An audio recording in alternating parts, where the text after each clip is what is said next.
Ok, je vais sur Gmail. Là, j'ai un mail par exemple. Hello Nicolas, voici mon lien de calendrier. Tu peux prendre un rendez-vous quand tu veux. En tout cas, ça me ferait plaisir de pouvoir te parler. Boum. Je vous montre un autre exemple. Là, admettons, j'aime bien cet article de blog. J'ai envie ici. Je viens de lire ce truc. Est-ce que tu peux me donner un vrai exemple qui viendrait illustrer ce qui vient d'être dit dans cette partie que je viens de sélectionner? Pas mal, non? Et je vous montre comment ça fonctionne. Bon, je vais vous faire une confession. Je suis assez mauvais quand il s'agit de taper du texte sur mon clavier. Je fais plein de fautes, je suis extrêmement lent. J'ai même regardé plein de vidéos et testé des outils pour améliorer ma vitesse de frappe sur mon clavier. En vrai, je suis pas catastrophique non plus, je suis un peu moins bon que la moyenne, en sachant que les gens en moyenne tapent 40 mots par minute sur leur clavier. Les gens très très bons arrivent à 80 mots par minute. Mais il y a 6 mois, j'ai découvert une toute nouvelle catégorie d'outils qui m'a permis de tripler la vitesse à laquelle j'écrivais sur mon ordinateur. Et le process est hyper simple. J'appuie sur une touche de mon clavier, je dicte un texte hyper long avec des mots compliqués comme Notion, GPT ou encore IA que j'ai envie d'écrire, et là hop, il me l'écrit en quelques millisecondes. Ce truc-là, je l'utilise au moins 30 à 40 fois par jour, tout simplement parce qu'il me fait gagner un temps de dingue. Et ça, c'est juste la partie visible de l'iceberg. Et en réalité, avec le genre d'app que je veux vous montrer ici, vous allez pouvoir appuyer sur une touche de votre clavier et avoir la force de l'IA qui sera à portée de votre voix. Commençons ici par un exemple simple. Imaginons que je suis sur un Google Doc ici et j'ai envie de mettre un petit commentaire ici en disant « J'aime pas vraiment le titre ici, je trouve qu'il pourrait être mieux expliqué en utilisant peut-être une phrase un petit peu plus courte. » Donc au lieu de le taper à la main, je l'ai écrit en 2 secondes. Ça marche sur un Google Doc, mais ça marche aussi évidemment sur Notion, sur WhatsApp, ainsi que sur n'importe quelle application.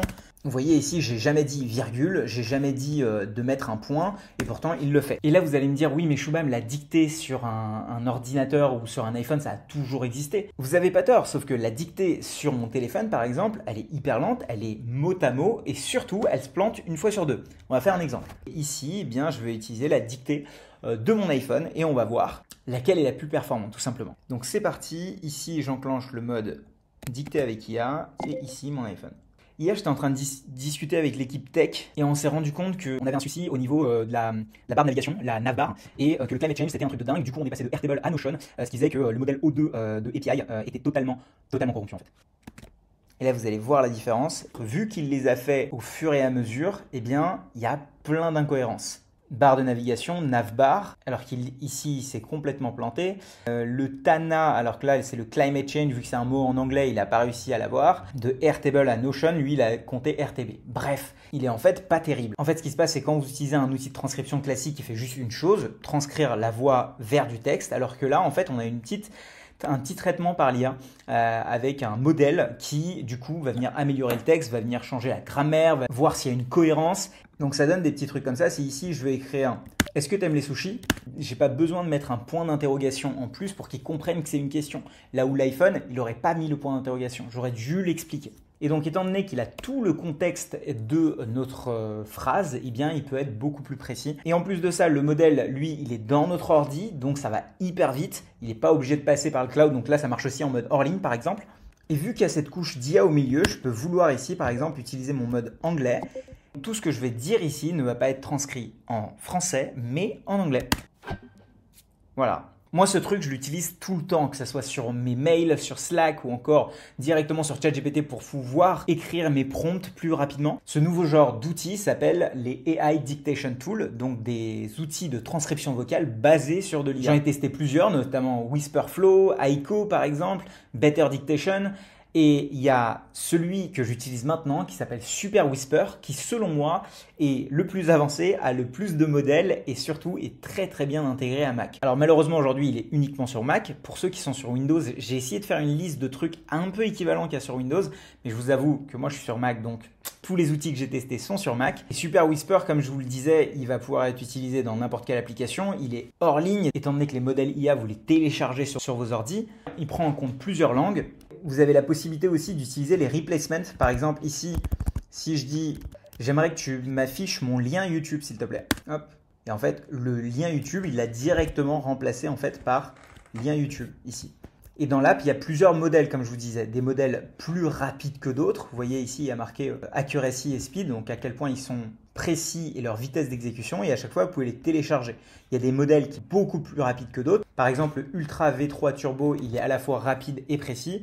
Moi, c'est ce que j'utilise dans la plupart des cas. Et ce modèle, il fait 1.6 Go. Vous l'avez téléchargé sur votre ordi. À partir de ce moment-là, toute la partie retranscription se fait sur votre ordi. Pour ceux que ça intéresse, je montrerai à la fin ma configuration exacte pour que vous sachiez quel raccourci clavier, quelle est la manière avec laquelle j'utilise Super Whisper. Parce que ce qu'on a vu jusqu'ici, c'est juste la partie visible de l'iceberg. Il y a toute une autre partie de Whisper qui est, je trouve, assez difficile à appréhender. D'ailleurs, moi, l'outil, je l'ai utilisé en gratuit pendant 3-4 mois avant même savoir que ça existait. Et c'est une fois que j'ai commencé à utiliser les modes de Super Whisper que j'ai compris la vraie puissance du truc en fait. Laissez-moi vous montrer un petit peu comment ça fonctionne. Donc admettons, là je suis en train de lire un article de blog, j'ai cette expression que j'aime beaucoup, je vais vouloir peut-être une version française à cette expression. Donne-moi l'équivalent français de cette expression que j'aime beaucoup. Et là, paf! Là, c'était du basketball, là il m'a donné une analogie avec le foot. Autre exemple, je suis certain que par exemple pour répondre à quelqu'un sur un mail, vous avez certainement dû copier l'email, aller sur ChatGPT et puis derrière revenir et coller la réponse. Alors que moi, j'ai le mode email qui est déjà activé. Je vais juste lancer la dictée. Oui, carrément, aucun problème. Pas de souci pour décaler. Voici mon lien de calendrier. Tu peux reprendre un rendez-vous quand tu veux. Hop là. Il a écrit l'email, il a mis mon lien de calendrier, il a pris en compte le contexte de l'email. C'est magique. Et ce truc-là, c'est possible grâce au mode. C'est parce que en fait, j'ai plusieurs modes de sélectionner, notamment le mode email. Il est sélectionné directement quand je suis sur Notion Mail ou sur Gmail. Il est directement pris en compte et je peux donc choisir le modèle IA que je veux mettre en plus et surtout, je peux le pré-prompter. Ça veut dire que là, je lui ai mis un espèce de prompt en plus, un peu comme si je configurais un GPT dans lequel je lui ai expliqué la manière dont moi j'écris, mon tone of voice et les différentes étapes. Et du coup, à chaque fois que je vais écrire dans Notion Mail par exemple ou dans Gmail un mail, enfin je vais écrire que je vais dicter ce mail, il va utiliser ce mode-là. Et j'ai plein d'autres modes. J'ai le mode GPT. Ce mode GPT, il est génial parce que du coup, je peux utiliser ChatGPT n'importe où. Je change de mode ici, je vais dans le mode GPT. Donne-moi les 5 capitales les plus prospères du monde, par exemple. Ou alors, explique-moi quelle est la vitesse moyenne de quelqu'un qui écrit sur son clavier vs quelqu'un qui parle.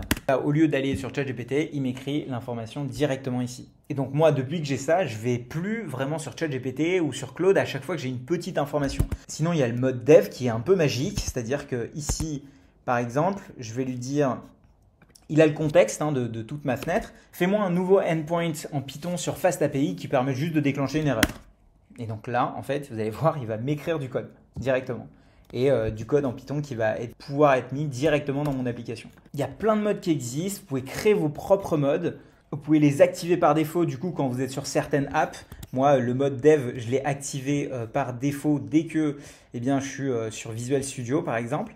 Au niveau des modèles, vous voyez, il y a tous les modèles ici. Mais vous pouvez là aussi connecter vos clés API directement de Anthropic, Grok ou quoi que ce soit. Vous pouvez ajouter votre propre vocabulaire. Alors moi, en termes de raccourci clavier, en fait, moi j'utilise le raccourci clavier Option Espace pour le lancer, mais j'ai aussi activé la fonction Push to Talk. La fonction Push to Talk, c'est dès que vous allez appuyer dessus et que vous allez retirer votre doigt, l'enregistrement va s'arrêter. Alors que sinon, vous êtes obligé d'appuyer sur Option Espace et après rappuyer dessus. Quand vous allez télécharger l'outil, vous allez voir que la configuration n'est pas exactement comme ça. Ici, dans les modes, j'ai aussi activé de quand j'utilise le mode voix, par exemple, que ça mute, donc ça enlève en fait le son de tout ce qui sort sur mon ordi, sinon ça va venir créer des interférences, par exemple si j'écoute de la musique en même temps que je suis en train de lui parler. Pour ceux qui se poseraient la question, vous avez ici tout l'historique de tout ce que vous avez dit jusque-là, et ce qui est cool, comme ce que je vous disais, c'est qu'en fait tout reste sur votre ordinateur. Et donc à chaque fois que vous parlez, il y a ces deux petits fichiers qui sont créés ici, dans lequel il y a le prompt,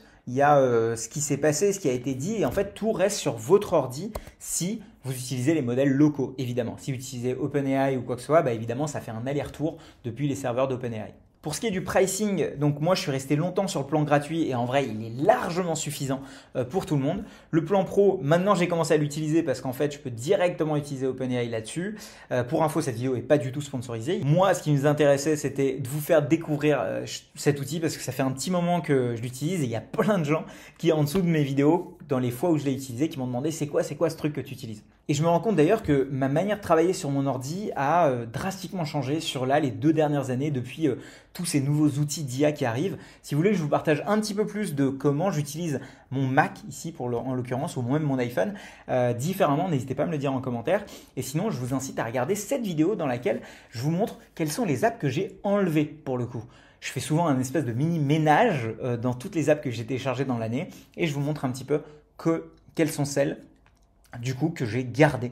Donc voilà, on se retrouve de l'autre côté et sinon, à très vite. Ciao, ciao.